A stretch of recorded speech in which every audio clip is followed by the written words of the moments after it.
Thank you, everybody, for coming. This is going to be a fabulous night. I was thinking, how could I describe Nelle Nugent? Not that she needs a description, but I thought, if there were a Mount Rushmore for Broadway, she would be at least 3 faces. So let me just run through a few of the details. Nelle has, I can't believe everything that she has done. She's produced more than 60 Broadway shows, touring off-Broadway and West End productions. And there was an article, and the headline read, "Hottest Act on the Great White Way, a Broadway success story, the meteoric rise of 2 women, Nelle Nugent and Liz McCann, who went from backstage gophers to producers of smash hits." Okay, now, things like Dracula, The Elephant Man, and then some. Mass Appeal, Amadeus, Mornings at 7, Nicholas, Nickleby, Cyrano de Bergerac, Sly Fox, American Buffalo, Time Stands Still, Trip to Bountiful, Latin History for Morons, For Colored Girls, The Roommate. That's just a few. 5 Tony Awards, 9 Tony nominations. 13. I asked for the numbers. 13 Tony nominations, 2 Obies, 2 New York Drama Critics Awards. And what more can one say? But let me just say this. It's sort of like the Mildred Pierce story, because she fought her way to the top, learning shorthand, became a production secretary, worked in summer stock, an assistant stage manager, as associate managing director at Nederlander, general managers of Lincoln Center's Vivian Beaumont Theater, and producer. So are you exhausted with everything that you've done? So everybody, please welcome Nelle Nugent. Thank you all. Thank you all. And still working. Absolutely. And still working. Yeah, too stupid to quit. Why quit? Don't. Oh, that closely? Okay, so, in thinking about this, the first thing that comes to mind, as somebody who was a book editor, who is a book editor, the first thing that people say and that comes to mind with this is the instinct to buy, to say, this is something. That's the first thing that is at play, is it not? Well, yeah. Liz and I only produced what we wanted to see. It's the only thing we could relate to. But back when we started producing for Nederlander, that had to do with real estate. Broadway is a real estate business for anybody who doesn't know. No, that's serious. It's nothing to do with art and everything to do with real estate. And when we started there was no production and nothing but empty theaters. And empty theaters get cockroaches and taxes. So we worked out what later became a business model, which tested how minimal the risk would be if we produced for our own theaters and got income coming in. It was so successful that Jimmy kept buying more theaters. It was really stupid of us. But it did work. It was a paradigm that did work, and we were able to fill our theaters and to put shows on the road, because we also had road theaters. It was totally selfish. We had to make the real estate work. But the point is, a play comes in, a script comes in or something. I know something, yeah. And you look at it and you read it and you have to make the next leap. And so how do you make that leap? Well, it's complicated. And with Jimmy, he would go over to England, have a lunch with Michael Codron. Michael would talk him into doing something, then we had to figure out how to do it. But luckily, the things he came up with were not really unproducible or unworkable. While some were more difficult than others, for instance, London Assurance with the Royal Shakespeare Company, with Roger Rees as the young juvenile. Then there was Sherlock Holmes, this extraordinary production of Sherlock Holmes, which Frank Dunlop directed, which we put into the Barrymore Theater on a limited run. We ran through I think 3 replacement Holmeses on Broadway and 2 road tours with it. It just was the right show at the right time. And great fun because everybody thought they knew Sherlock Holmes, but Frank came up with a concept that made it very pertinent, kind of spooky-ooky, and kind of sexy too. So it all worked And what about, well, Dracula was your first production. on our own, in So, our own names. Right, on your own. So talk a little, but tell us about that. How, Well, it starts with the dog. I had a little Yorkie, and lived on West 87th Street. And my little Yorkie and I would walk. I'd walk him in the morning. And there was a guy down the street named John Wolpe, who was an artist as well as a producer, I guess, a dabbled producer. And he and I struck up a friendship. He didn't have a dog, but he'd be out having a cigarette or something, and we'd talk. So one day I go by, and John looked like his mother had just been murdered. What's up? His producer had pulled out of Dracula. Aye. He'd been telling me about it. Norman Stevens had gotten an offer from Hollywood and said, ta-ta, and leaving John, Frank Langella, Edward Gorey, and Dennis Rosa, the director, high and dry. And how close? At what point were they? That's it. They'd done it on the Vineyard. They'd done a version of it on the Vineyard. And we're talking to Drew Jampson about a theater. And I said, well, why don't you come on and say hello? So he came down to the office, found out later that Liz had no idea who Edward Gorey was. That's another story. And we said, okay, we'll do it. But Liz was very smart. She said, you know what? This needs a little work. We're not doing it this season. We're going to do it next season. Turned out to be very smart because it did need a lot of thinking and a lot of design work. So comes the next season. We get the Martin Beck Theater, now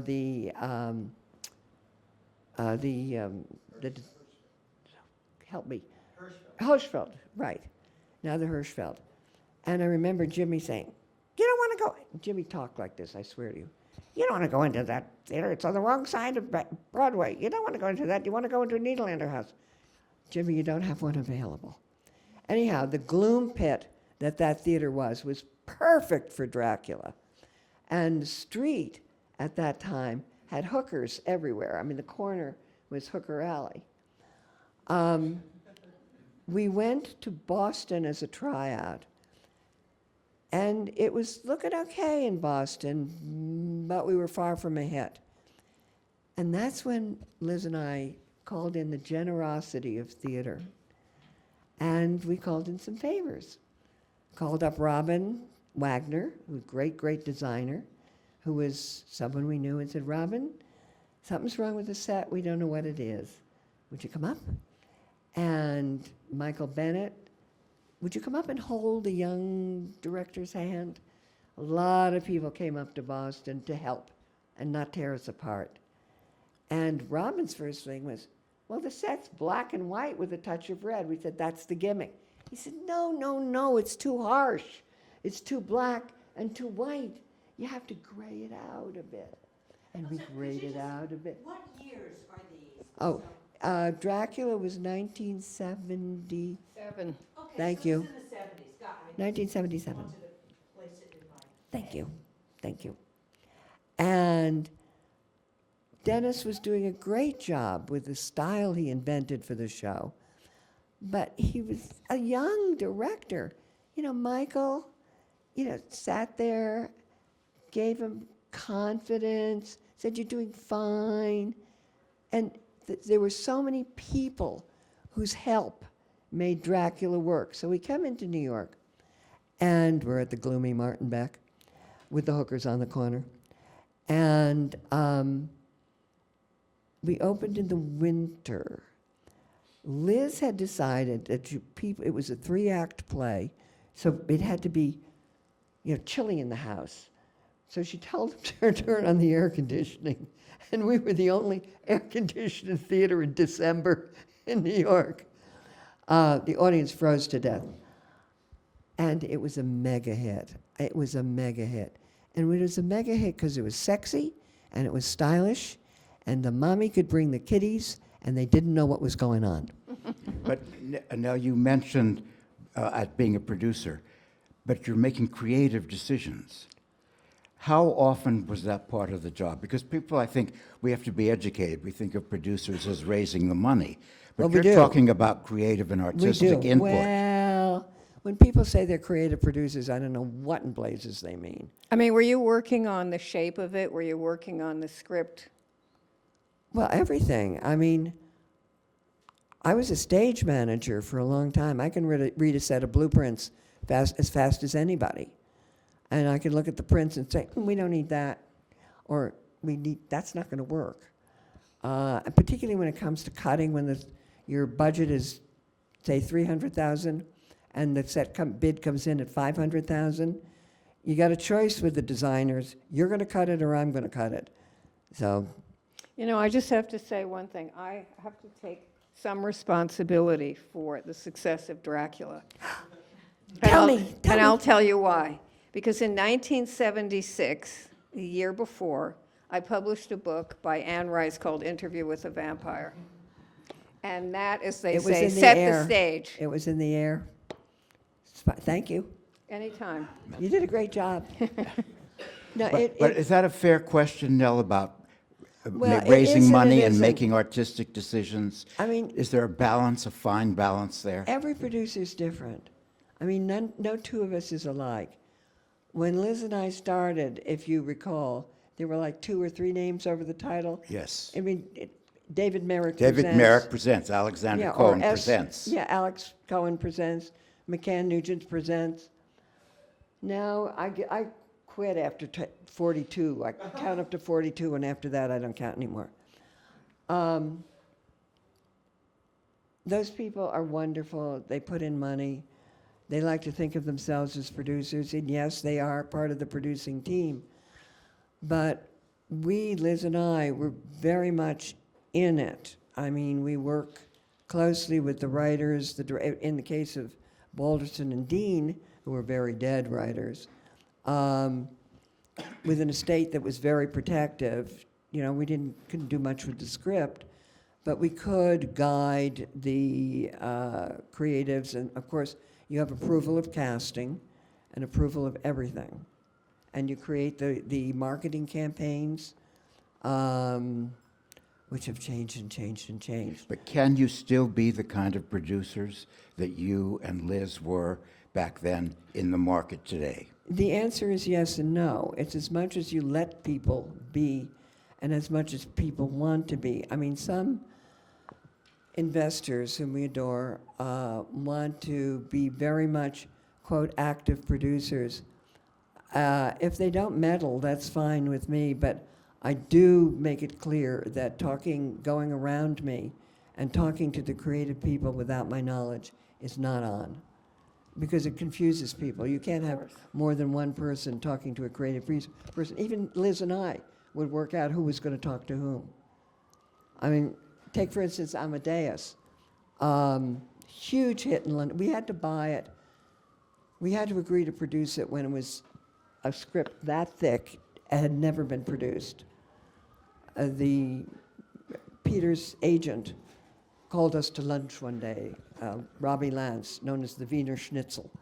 And he said, "Oh, darlings, you must come to lunch." We knew something was up. We were at the pool at the Four Seasons, and he had this mysterious package with him. Long around dessert, he explained that Peter Schaffer had written this play that was going to be produced in London first, with Peter Hall directing. And they wanted the American producers set up now, before it opened in London. Here are 2 scripts, and we need an overnight read. You've read overnight reads, right? Oh, those overnight reads. Right. You have 24 hours. That's it. A little less. So Liz and I called each other up the next morning and said, "Well, it's very long. Yeah. Very good. Yeah. Guess we're in. Yeah." I mean, but wait a minute, let me ask you, when you read it, what did you see in it? An extraordinary story about creativity and the spontaneity of creativity and how random creativity is. And I think that's what Peter was after. The whole secondary story, the ghost father story, didn't come in until we were in Washington. That was, we had in Washington what I call a HI, an HI, no T. The audience loved the first act and fell asleep in the second. That's another story. But with Dracula, it was such a surprise, thanks to Anne Rice, and it was such a surprise. And as I said, it was something adults could take the children to. The children wouldn't understand the sexual part of it, but everybody else would and have a wonderful time.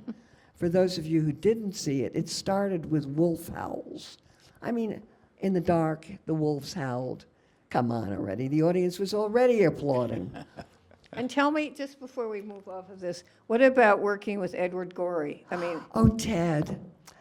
Ted was a very, very tall guy and very shy. But he was given to wearing fur coats. right, But you know from the illustrations, Yes. particularly a wolf coat. He loved his wolf coat. And his wolf coat had this huge collar and went all the way down from all the way up to the top of his ears to the bottom to the floor. And he would rumble around New York in winter in wolf. He was delightful, self-effacing, funny guy, very shy. and what were the sets that he had done? I mean, for instance, for the Vineyard, that Robin was, I mean, that's an interesting comment that he made, that they had to, the blacks had to fade. Ted sketched out, like did renderings, we call them. They were then given to a set designer who turned them into designs that could be followed by carpenters and bid out and all that kind of thing. But the total inspiration was Ted. Also the clothes. Ted did the clothes. Now, Annie Roth executed the clothes from Ted's sketches, but Annie then took them and turned them into that famous bias cut chemise dress that the leading lady wears with a little touch of red on it. Yeah, so he had collaborators. Was that- this his first show? His only show, to the best of my knowledge. Oh, wait a minute. I think he did one later. Gory Stories. You're absolutely right. Thank you. Gory Stories. And that was it. How did the Elephant Man come to be? Oh, that was very interesting. There was a wonderful guy who had left us far too early named Richmond Crinkly. And Richmond had somehow befriended Liz and me, and neither one of us could remember, even in retrospect. He had gone to London, and he had seen this play called The Elephant Man, and nothing would do, but he had to do it in the U.S. So he put together a company and did it at the St. Peter's Church downstairs with Jack Hofstas directing. Jack was all of 26 years old, I think, when he directed it. Same cast as New York, Philip Anglin playing Merrick, Carol Shelley, wonderful cast. And it really hit. People responded to this touching story of this man of extraordinary ugliness who was more or less adopted by this glamorous actress, Mrs. Kendall, who saw the humanity behind the disfiguration and saw the soul inside the man. Well, when you did that play, did you think that people would respond in that way? Well, wait a minute. It hasn't opened at St. Peter's yet. Oh, We okay. weren't invi- So it opens in St. Peter's. It's a major hit. Richmond comes to us and says, I got to move it. And it's really late in the season. But the booth theater was available, which we had a couple of times before. It's a great theater. We were able to get it, and we opened, I think it's the last show that season, and we won all the awards. So then, the next few years, everybody thought we knew something, so everybody tried to open later and later and later in the season, which is now why we still have that log jam in April. It's ridiculous. But it became an extraordinary hit because of its humanity and a time and a place. Well, when it's tough to find humanity. But your show was not the basis of the David Lynch film. Is that correct? That's another Oh, story. yeah, because the film just makes a disclaimer that it's Oh, they not paid- based on the Broadway They paid play. us a lot for that disclaimer. Oh, okay. Yeah. So there's a story there. Oh, this is every day. It's a very good story. So the next thing, all of a sudden, we hear that they're doing this film. I think it was Coppola's company. Actually, it was a production. Okay. Coppola. Brooks, Mel you know. Brooks, yes. Coppola, Mel Brooks, what's the difference? What's the difference? You know? Mel Brooks produced it. One's Jewish, one's Italian. What is the difference? A lot of emotion. And we started getting calls from Brooks's company asking for scripts. And I said to Liz, did we sell this film when I wasn't looking? She said, I don't know anything about it. So we tracked it down, and sure enough, his own staff thought they were doing our script. Lawsuit, lawsuit, lawsuit. So they could go ahead on PD material. I mean, you know, PD material's PD material. But the confusion because of our argument, because of the notoriety of our show, which had now been running sometime on Broadway and already had one, was in the middle of a road tour, and with another road tour going out, that, come on, fellas, you owe us. Just before we were about to go to court, they settled. And that disclaimer is part of the But settlement. did you see the film? It's good in its own way. You know, we went to see it together, and at the end we said, because it's hard to see beyond what we did. It was very hard to see it. It was hard, and it was easier to see the film of Amadeus because Peter rethought it, rethought the stage play so completely. It was astonishing that Peter could do But that. in the film, Mrs. Kendall, played by Mrs. Brooks and Bancroft, Yeah. is a minor figure. It's not her story I know, I remember. in the film. but it- Annie was good. She's always good. Very good, very good. But it was a totally different approach, which is fine with me as long as the check didn't bounce. And our investors loved it. Now, I was so thrilled to meet you, and we've talked about this, because Nelle Nugent produced one of the greatest things I have ever seen in 60 years of theater going, and I'm not joking. It's one of the 2 or 3 finest evenings I've ever had. Mornings at 7. That is a great evening of theater. You know, I'm gasping because when people ask me what's the favorite play I ever produced, it's never any hesitation. It's mornings. It's always that. Okay, I was Always going morning to at ask 7. you about that, so tell us about it- that. Tell us it about that. worked- Because it had a great cast. I saw it in previews before the reviews came out. The minute it started, I knew it was all there. It worked from the first second. You know, Just say what it is, just so that. Mornings at Mornings 7. at 7. No, just say quickly what the play is, so that people. You know Mornings at 7 about the Five the rural- Sisters. 5 Sisters. yes. 1929, Midwest, and the dilemma is one of the sisters' sons is getting married. That's the dilemma. And that simple setup is so rich in its insight into people. It's so rich. Okay, but it was Nancy Marchand, Maureen O'Sullivan, and Teresa Wright. That's a great. Oh, and And Gary Merrill was fabulous. And Gary was Merrill. in it. And- yeah. Wait, it was Nancy, Lois DeBanzi. David Rounds. The sainted David Rounds. Yes. It was so interesting. And it was a British director who Vivian- understood an Vivian American Madeline. sensibility. I got a call. I stage managed 2 shows that Vivi had directed years earlier. And he called me from Lake Forest, Illinois, saying, I've got this show out here called Mornings at 7, and I think it should transfer, and you guys are going to come out and see it. I didn't know at that time that he'd called every other producer in New York, and we were the only ones who showed up. Well, I say we, because Liz managed to fall down a flight of stairs 2 days ahead of time and broke her leg. She just didn't do a meniscus. She broke her leg. So she wasn't getting on a plane. So I go out and see it and fall madly in love with it. Right away, right? Oh. You fell in love with it. Okay, so what was it that you responded to? I responded to the simplicity of the life and the joy of and irritation of family. It was such a story of family and all its misery and glory.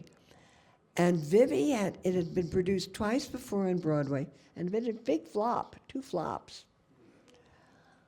Vivi had asked Paul Osborne, the writer, who are these people? And he said, they're my sisters. He said, so when was it? He said, 1929. It had always been produced in 39. The world was exploding in 39. The world was at war. It wasn't innocent anymore. Right. You're absolutely right. But in 1929? So anyhow, I went and saw it. So I come back and say, we got to do it.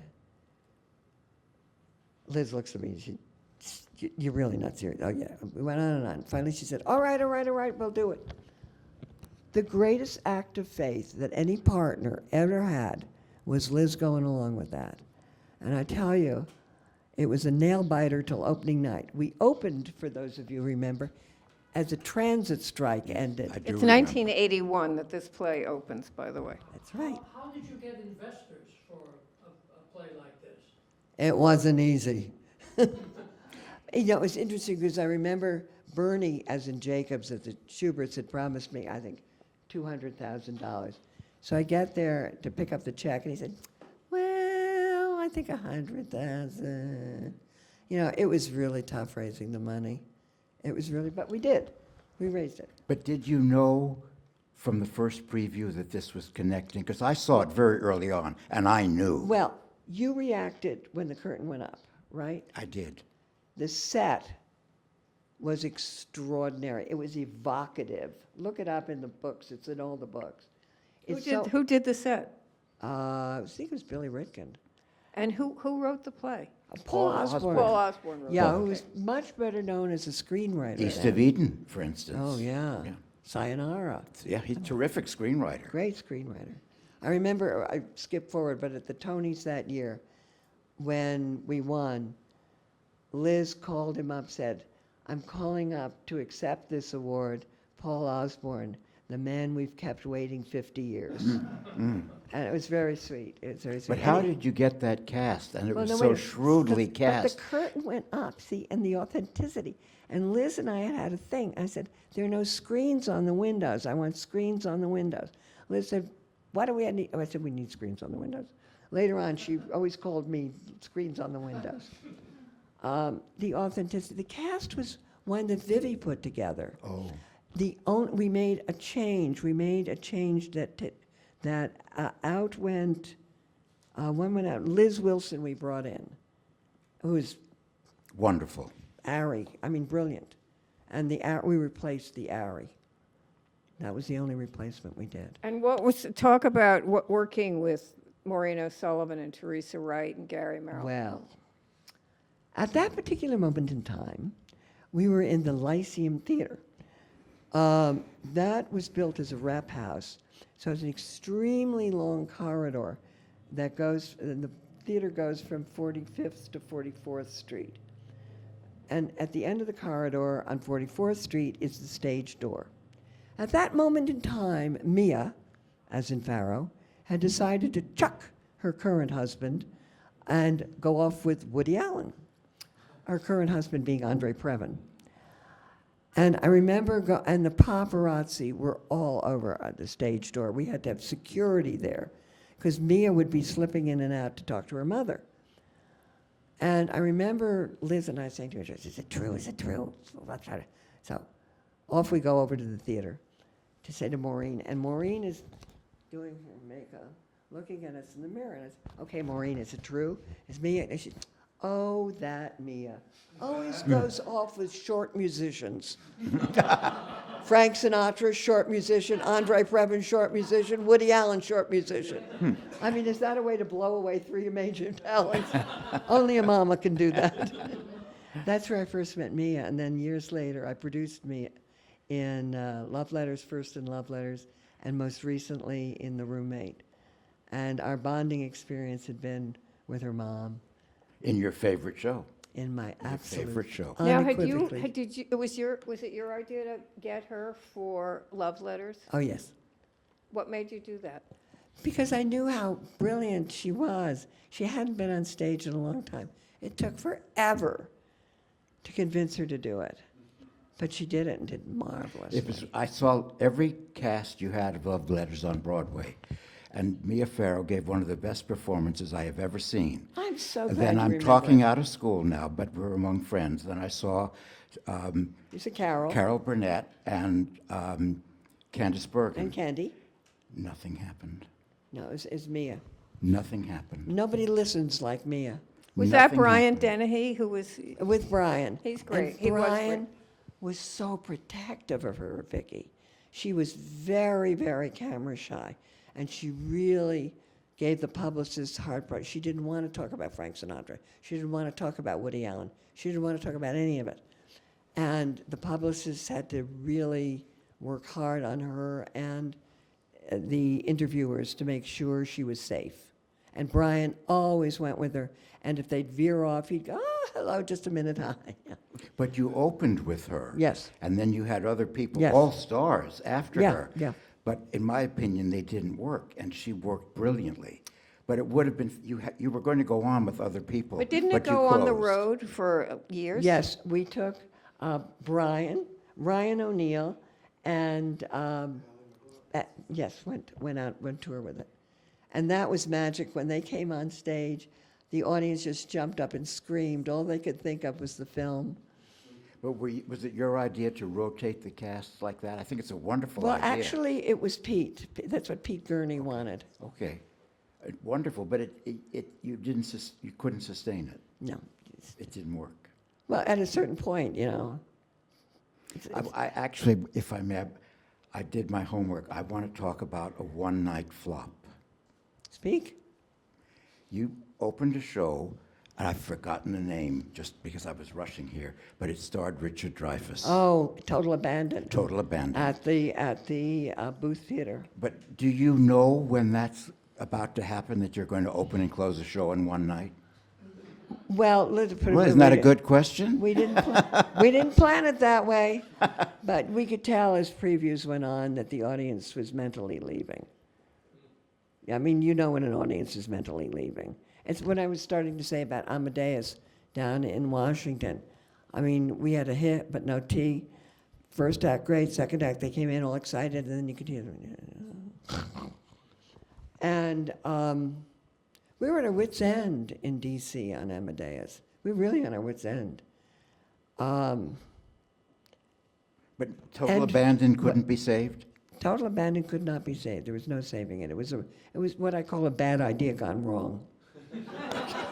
Even with Richard? And you know, Richard was terrific. He's a joy to work with. Not even a fruitcake. But total. And we worked again in Sly Fox. Did you make it up to him with Sly Fox? Sly Was there- Fox ran great, did very well, and he was terrific. But Total Abandon was, as I say, a bad idea gone wrong.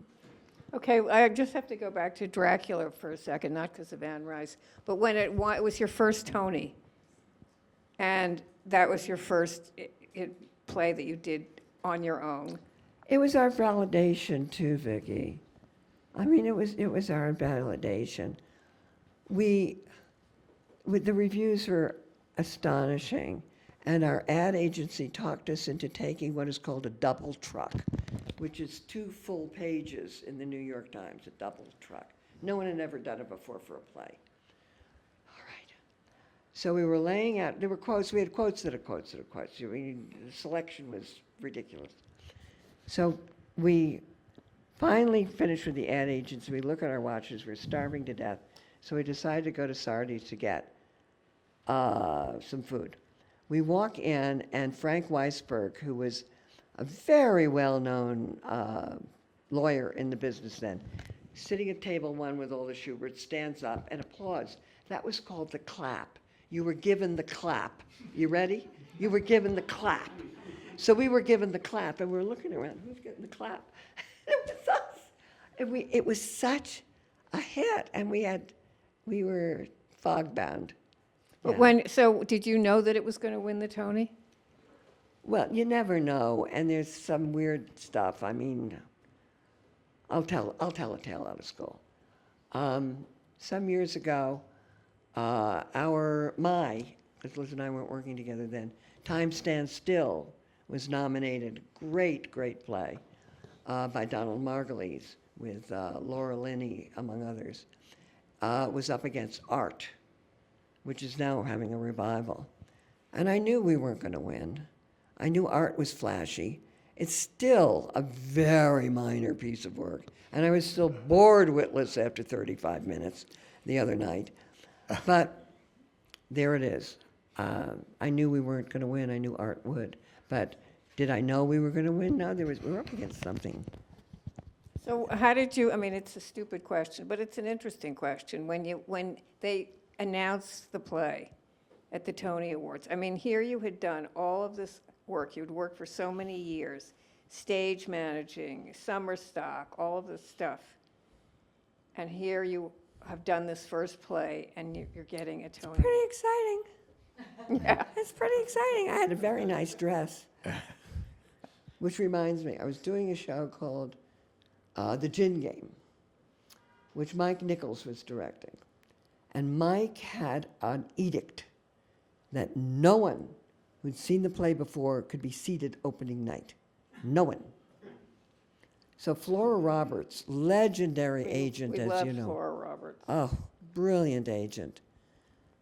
Said, but Mike, I bought a new dress. I gotta go.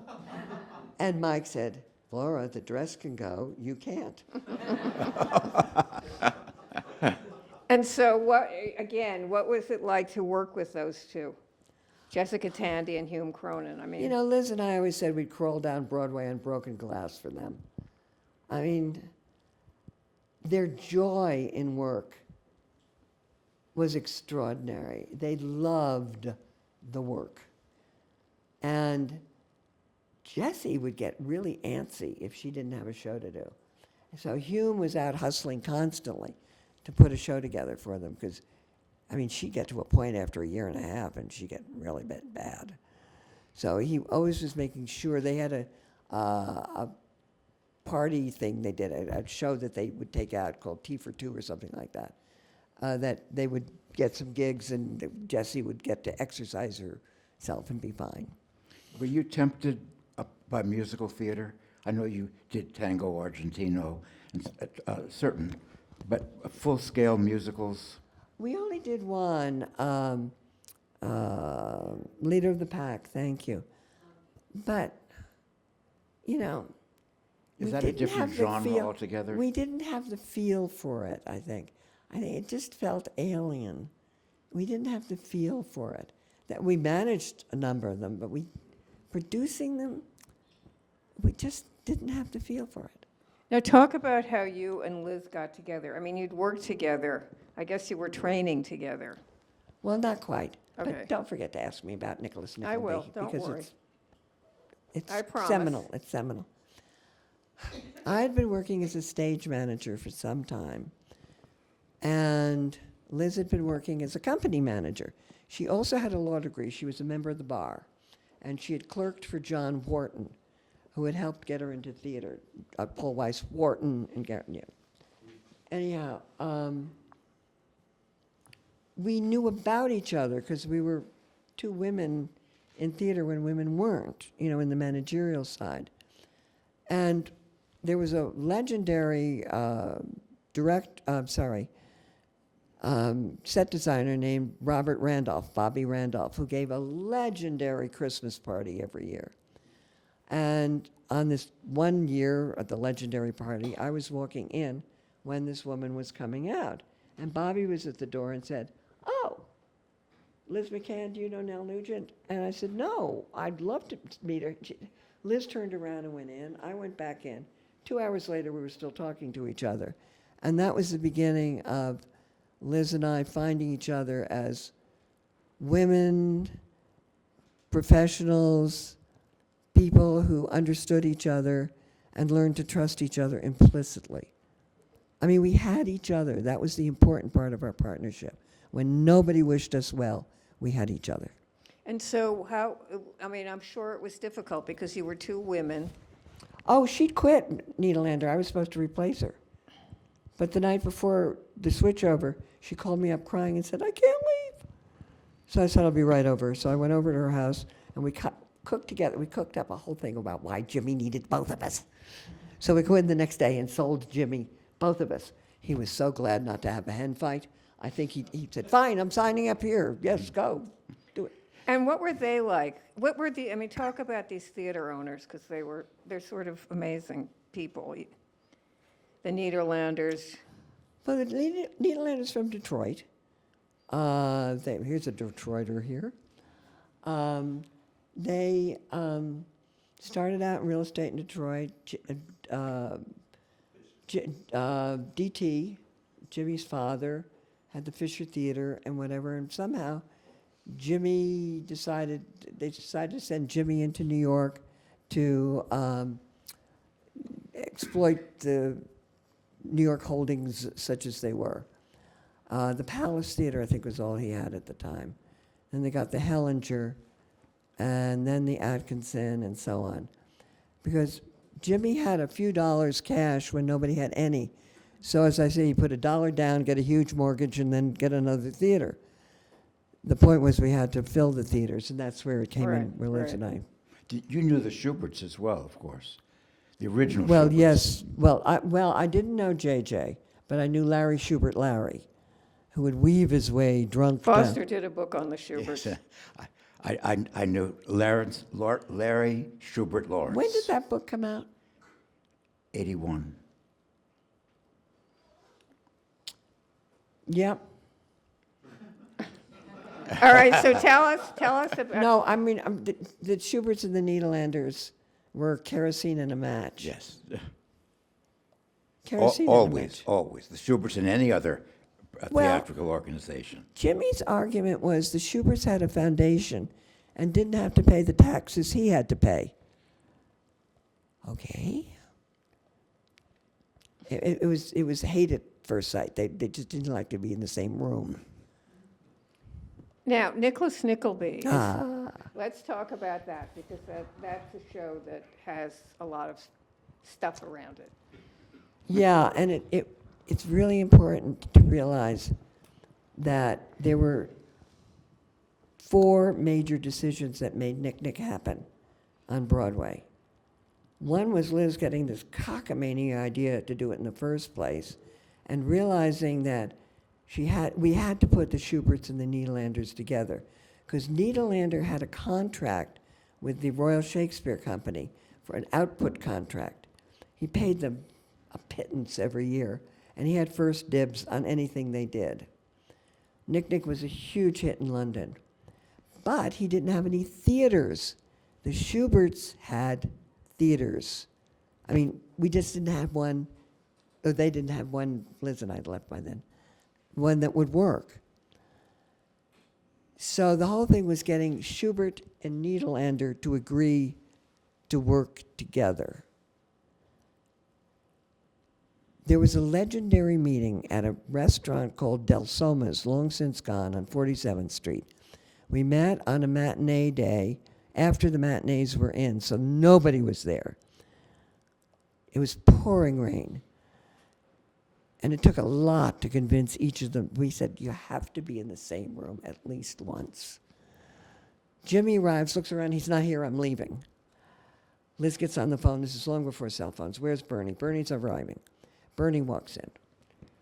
There comes the food comes, they're talking about the usher's wages, they're talking about the problems with the city, they're talking about the Landmarks Commission, they're talking about the Crico products, they're talking about everything.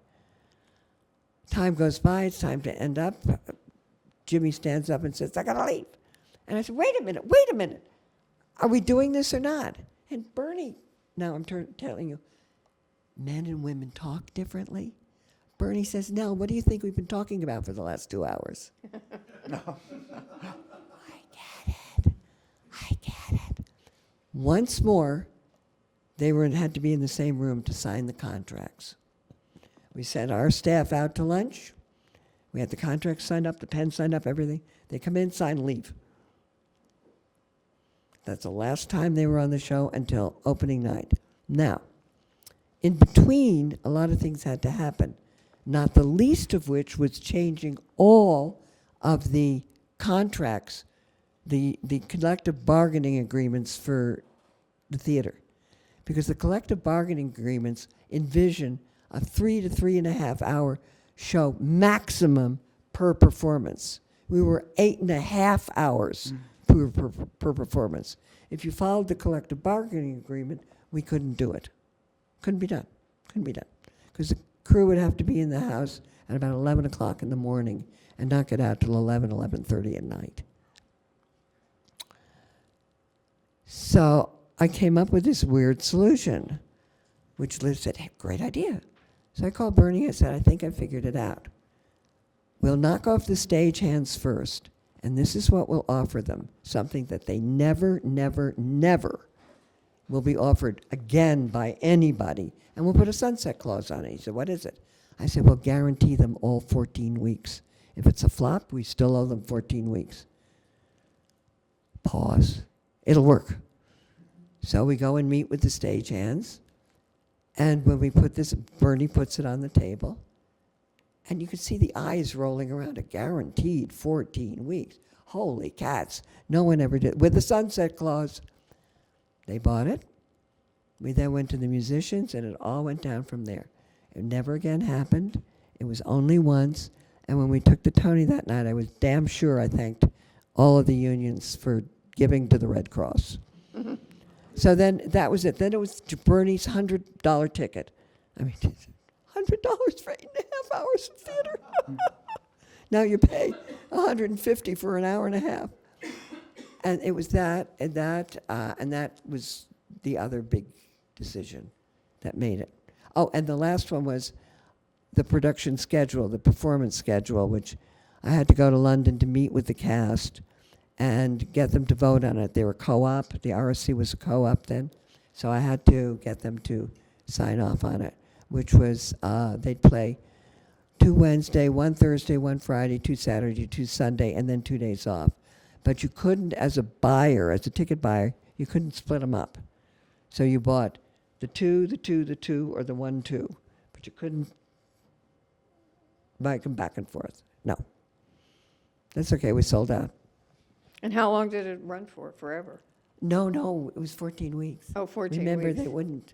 And I then it had to, remember, right. Trevor, that last night, stood on stage and said, we're smashing it with our own hands. Now, who sat up in the light booth and watched the last performance? Paul Newman loved that show. I knew Paul. Paul called me up and says, I got to see the last show. I said, Paul, there isn't room for a cockroach in that house. I can't even offer you standing room. He says, there's got to be someplace in the house. There's got to be someplace in the house I can sit. Well, I said, there is the front light booth, but it's a little noisy. That's all right, I'll take it. So Paul goes to the front light booth, puts on headsets because the noise from the light is loud, and watched the last performance. That's a little-known piece of American great. theater That's history. a great story. Now, I just have to ask you about a couple of people before we open this up to questions. Helen Hayes Oh, dear Helen. in the White House. Yeah, well, we go back further than that. When I was a teenager, I was the props mistress at a theater in Nyack, New York, called the Tappan Zee Playhouse. I call her Helen because she insisted I call her Helen. Helen lived at 235 North Broadway in Nyack, a house that Rosie O'Donnell bought later on. I was the same age as Helen Hayes' daughter, what died, and was also a prop mistress. So Helen adopted me. And I was swimming in her pool and whatever. So she was going into A Touch of the Poet that fall and invited me to come see it. So I came from school and I went backstage to see Helen Hayes and saw her play In Touch of the Poet. And we kept in touch for many years. It was kind of sweet because she was very unassuming. But when she hit that stage, suddenly the light bounced off her skin. I mean, she'd be backstage looking like the housemaid, and then she'd hit the stage and it just lit up. That's funny because on film, she only remained the housemaid. But that's why I was wondering if on stage it was. Lit up. Lit up. And what about She had the Michael? most wonderful speaking voice, Helen Didn't Hayes. she ever? An extraordinary speaking voice. And a tiny woman. A tiny woman with this resonant voice. Beautiful voice. Beautiful voice. She was sometimes criticized as having too beautiful a voice. I didn't know that. That it was almost seemed to take away from her acting. I thought it helped it immeasurably. She was not a one-note actress. No way. I saw her play many roles. And she's good in a movie called My Son John. I don't know that one. Oh, Nobody, yes. nobody does. Yeah, no, we've talked Nobody about knows it. And she won 2 Oscars. Yeah. But do you know My Son John? That's her greatest film performance. You may not like it politically, but it's her greatest film performance. The second one was for the Leon. Airport. She played the dawdling woman. No, who won for the Empress in Anastasia? Ingrid Bergman. Ingrid Bergman. That was the lead. That was Anastasia. Who was the Dowager Empress? Was that Hayes? Oh, it was Yes, Helen Hayes, It was yes. Helen Hayes. How did She Helen- wasn't well received in that. How did role. Helen Hayes get that role out from Eugenie Leontovich?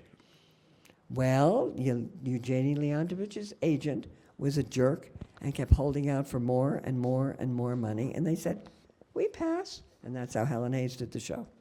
Film. Now, I wanted to ask you about Michael Kidd. Oh, dear Michael. You know, he was extraordinary artist. He had 2 amazing assistants, Tony Mordenti and Suzanne France. We did, I was the 3rd assistant, nothing, on Ben Franklin. Ben Franklin in Ben Paris. Franklin in Paris. 1964. Thank you.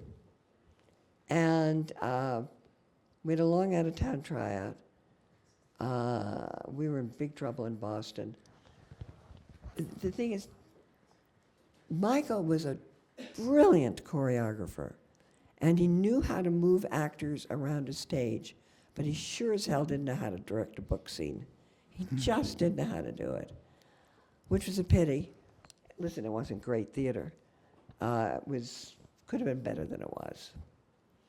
Okay, look, let's open it up. But before we do that, I just want to say, could this person, I mean, we could have like 4 more or 5 more sessions of this. We just got started. But You like gossip. Yeah. No. Anyway, any questions? But I actually have a question here, though. What can you tell us about the escalating prices on Broadway? And can anything be done? Well, this is a very complex problem. And the sliding scale. You used to go to the box office and it was one price. Well, Now it goes up and down depending on that's supply and demand. dynamic pricing, which everybody does now. I mean, airlines, whatever. Hotels. Everything but your lunch. What we're dealing with is a finite number of seats with a finite number of theaters. And right now, the prices for theater are greater than I would ever want them to be. However, there is the dynamic pricing. I mean, you really can get a ticket for any price you want, as long as you shop around. Now, did I think it was obscene what was being paid to see Clooney last year or to see Denzel? Both of them I saw, both of them are credible actors. $1,000 a seat? I mean, that takes money off the table because those people are not going to see a second and third show. They're only going to see that one show. That worries me. But that was the box office price. They were not paying that on the secondary market. So the only good thing about it for me was that at least the royalty holders, the people, the investors were getting the money, not some scalper off an East Cupcake. But the pricing just doesn't make any sense. Nor do the costs make any sense. I mean, okay, we'll get political a second. I was having a drink with my great friend who owns and operates Hudson Scenic, which does most of the big shows on Broadway. And Neil and I were talking to each other, and I said, so how's it going with pricing? And he said, well, you know, the tariffs. I said, yeah. He said, well, where does all our plywood come from? Canada. Plywood is the main ingredient of sets. He said, I can't absorb the costs anymore. That's why your costs are going up 30%. 30%, that's big. Well, look at all that plywood. No, I know, but, okay, any questions? Yes, Julian? They just kept working. Yeah, I mean, our only competition was ourselves when Liz and I were together, and my only competition is me. Oh, I also am very lucky. I have a very sane husband, an extremely sane husband, who's insurance broker, ran a huge business which he sold. And yeah, he keeps me centered.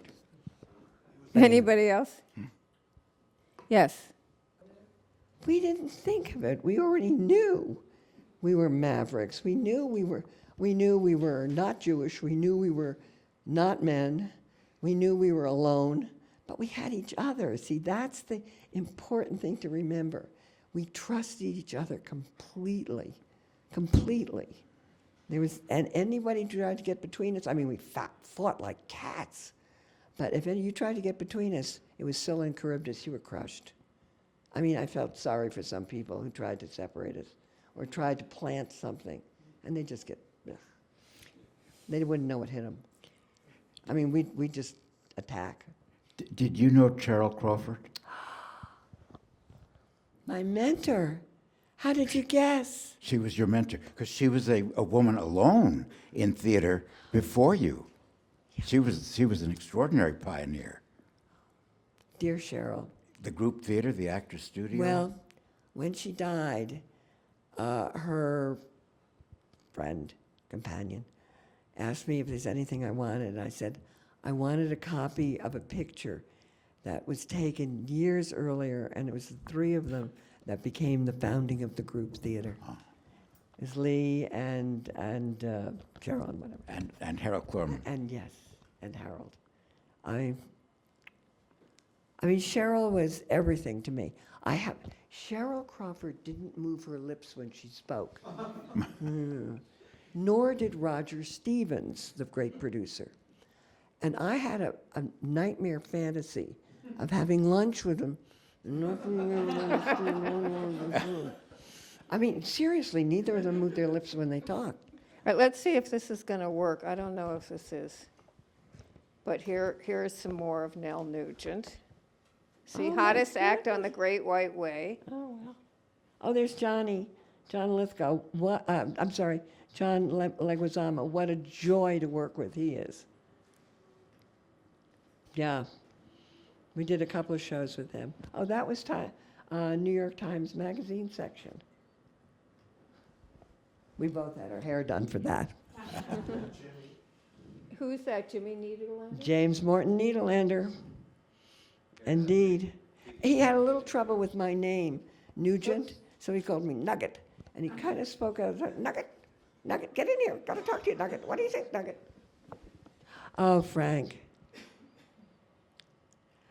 What extraordinary, he was an extraordinary talent, but he also loved to really give his producers a hard time.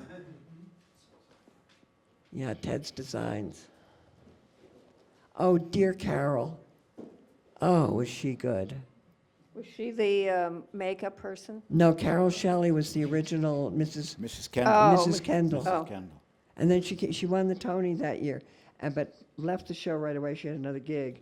And then we brought her back a couple of years later I think she did the last performances of the show. Oh, Jane Seymour. That was a story. So there we are in Washington, as I said earlier, with the no T. We're besides ourselves. Couldn't figure it out. Liz and I finally couldn't even watch the show anymore. And so I had wandered off during a matinee and was heading back to the theater when I run into Peter Hall on the street. And he's ebullient. He's just very un-British. And he said, I think we've got it. I said, and he tells me what he figured out about the second act. I said, God, that's genius. That's fabulous and fantastic. When do I get to see it? He said, oh, you'll never see it. And I said, why? He said, it's my idea. Peter can't write anybody else's idea, but his idea. He'll figure out a way to do it. And sure enough, so we get to the point where Peter figured out that we were not interested in the story of Constanza and Wulfie any longer. We really wanted the payoff for the father-son story. So out went a whole scene in the Prater, and in came the scene with the Commendatore from Don Giovanni. So the scene was great. We read it. It's going to go into the show. So we say, okay, who gets to tell Jane? So Peter Hall says, I'm the director. Of course I'm the one. So Peter Schaffer, Liz and I are hovering outside of Jane's dressing room in Washington. And we hear things getting slung about and things breaking and screaming and yelling and carrying on. So he comes out, sweating. He said, she'll do it. It cost us about $750 to get the dressing room redone because we'd taken away one of her big scenes. But it was a cheap $750 because that solved the problem. Oh, mornings at 7 to Maureen and Gary. Gary had a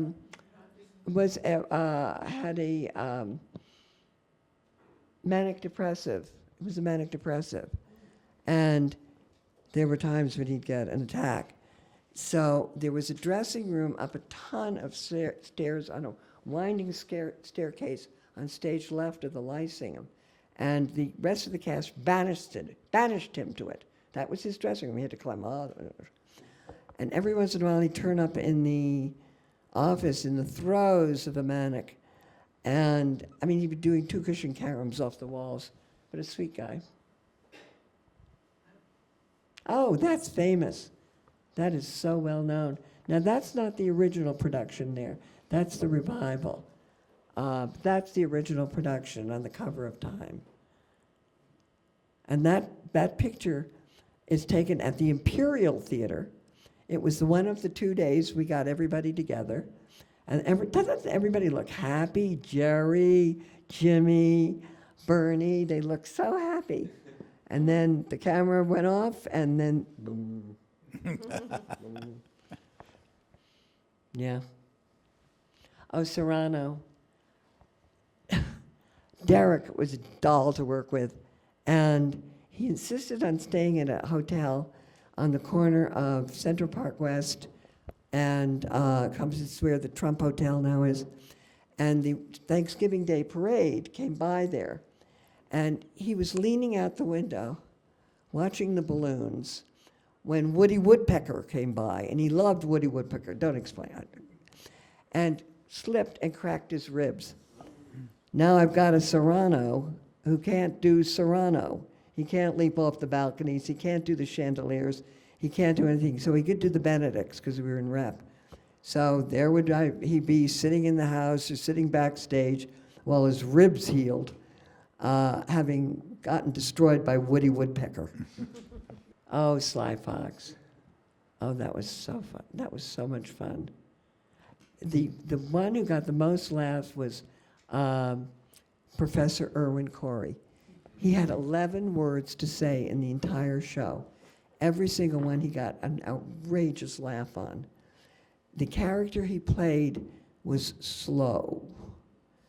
So when the character that Richard was playing would address him, it would take a while for Irwin to get back to him.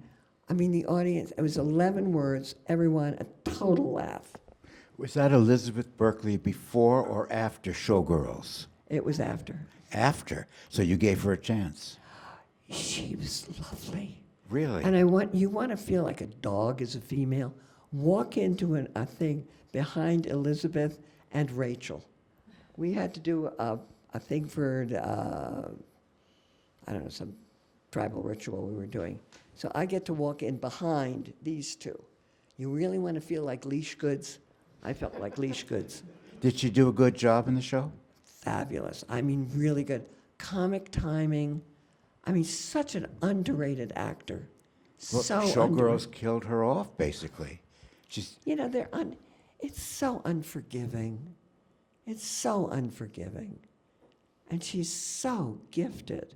She got everyone, the whole cast loved her, the crew loved her, the audiences adored her. And she was easy to look at. Oh, I love this show so much. Donald Markley. So this is the one that lost to art. It was such a good play. And Donald is a brilliant writer. The cast was extraordinary. Ricci replaced Christina Applegate. No, Christina. Anyway. Christina, not Ricci. Who was it? Anyhow, she was a replacement. And her agent kept calling and calling and calling me. Ricci wants to be there. Finally, she paid her way in to audition. Okay? She comes in, this tiny little piece of brilliance, comes in, and the murderer's row is sitting there. She was astonishing. Alicia Silverstone. It was Alicia originally. Alicia didn't want to do it anymore. And I mean, she got the part in the room. She didn't know it, but she got the part in the room. So we get to rehearsal. She's the only new person in the show. And Laura, Brian, and Eric, I'm told, we're coming to first rehearsal, new actor, they're going to dog it. She comes in line perfect. They woke up and said, well, I guess we're having a real rehearsal. She knows every word. And she made the show ever so much better. I mean, Alicia was terrific, but this woman knocked it out of the ballpark. And it's amazing the difference an actor will make, not only in one role, but to everybody else on stage. Stick Fly. very, I love very that. interesting show. I really was unexpected. Yep. It deserved better than the run it got. It was very, very smart show with an extraordinary cast. And in that show, I met Ruben Santiago Hudson, who played the male lead. He's now directing a show for me. He's a brilliant director. Dear John. Wow. Working with John is a joy, an absolute joy. No one is harder on him than himself. He comes into the theater at about 3 o'clock in the afternoon, does the entire show for himself, goes and takes a nap and gets up and does it all over again. He is just so demanding of himself. And then we did Latin History for Morons with him, which did a huge North American tour. Oh, well, this is my second favorite. This is the runner-up to Mornings at 7. 7. It's a beautiful show. Yeah, and the thing that was so interesting is that, see the woman in blue? That's Condola Rashad, who happens to be Felicia Rashad's daughter. Brilliant actor. I wanted her so badly for that show. So did the director. I'd seen her do a show called Ruined at the Manhattan Theater Club. You remember that? Wasn't she shattering?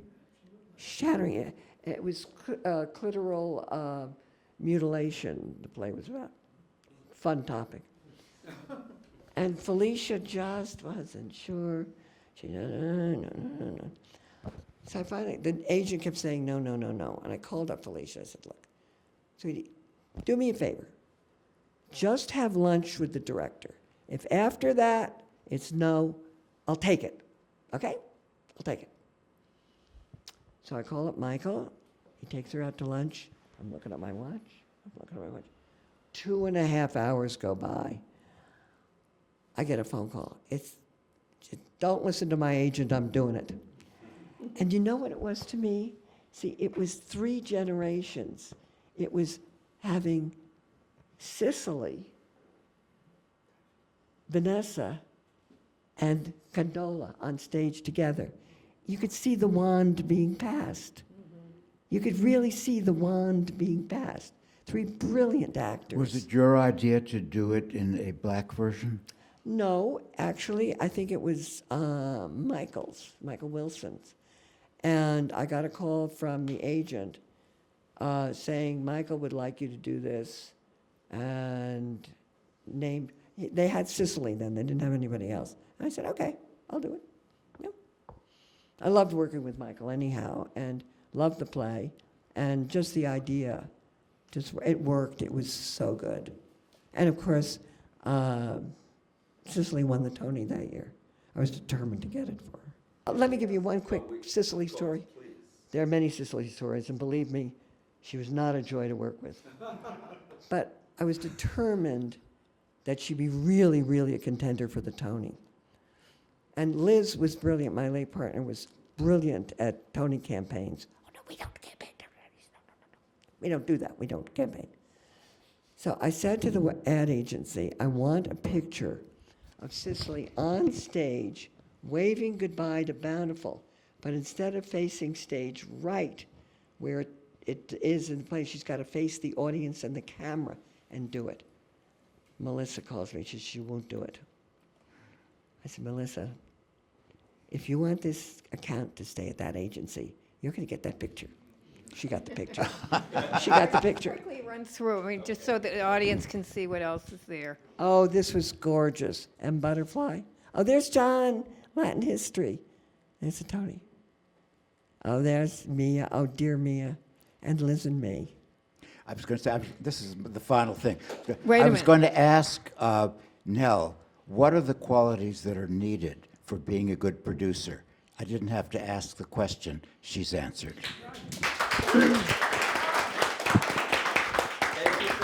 Thank you all for putting up with me. We're going to have Nell back for a second and a third.